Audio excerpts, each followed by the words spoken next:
guys, today we'll be making an adorable Ruffle Scrunch Valentine's Day Deco Mesh Wreath. What you will need: I have a 14-inch wreath ring, 6-inch Deco mesh, Chanel stems, scissors, and a rotary cutter. Alright, let's get started. So I have cut my 6-inch mesh into 8-inch long pieces. So sometimes I place my stems and then add my bundles, and sometimes I make my bundles and then place it on my wreath ring. This time I'm going to make my bundles first and then place them on the wreath ring. So I have cut my 6-inch mesh into 8-inch long pieces, and I have cut my stems into thirds. Now you can layer them one on top of the other like this and scrunch in the center, or you can layer them halfway on top of each other, so kind of midway like that, and then scrunch it in the center. For this specific wreath, I'm layering them one on top of the other. And I'm alternating the color order. I don't want all of one color on top and another color hidden at the bottom the entire wreath. So I'll just scrunch that, take my stem, twist it, just like that. Each one has a different color on top. So it gives, together it meshes well together and it looks so cute and adorable. Alright, I'm going to get all of my bundles made and then we'll start placing it on our wreath.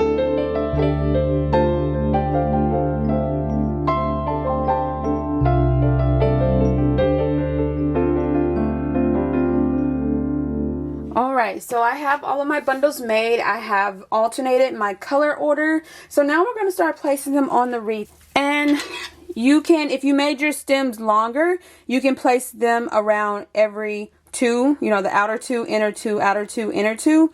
Or you can just work with the two center rings, outer, inner. Or you could even kind of just alternate it from each ring.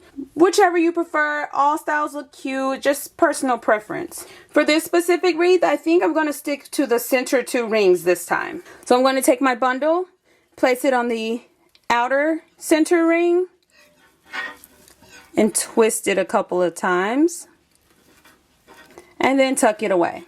And when I'm placing my bundles, I like to alternate which color I have on top as I'm placing it as well. Alright, so the next bundle is going to go on the inner center ring. Twist it a couple of times and tuck it away. And the next bundle is going to go back to the outer, so I'm alternating outer, inner. And I'm going to go with 4 bundles in each section, but you can go with more or less. It just depends on how large and poofy you want your wreath to be. So this is one section. This is what it's looking like. So cute and precious. Once I get all my bundles placed, I'm going to flare out and fluff up each bundle. But this is one section. Alright, I'm going to continue going all the way around the wreath. Alternating outer, inner.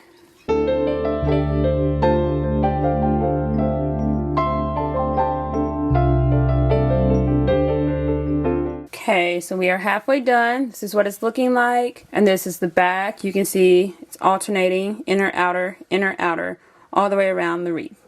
Alright, I'm going to continue on and show you the finished product.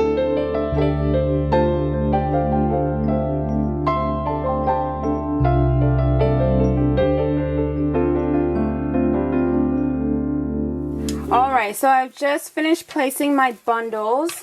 It looks so cute and precious. You can definitely leave it like this, or you can separate the bundles. I always prefer to separate the bundles, even just a little bit, because that just makes it look more fun and whimsical, and it flares out and you're able to see more of the colors, and it just looks really pretty. If you want to leave it layered how it is, you can do that as well.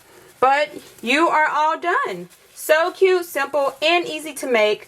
I feel like this wreath is just so cute, precious, and adorable, just like this. So I'm going to just finish up here. You can add any additional embellishments you prefer. You can add flowers, ribbons, bows, roses, an adorable sign to the center. The possibilities are endless. Or you can leave it just like this. Both ways are cute. Both ways are precious. It just depends on what you're going for. So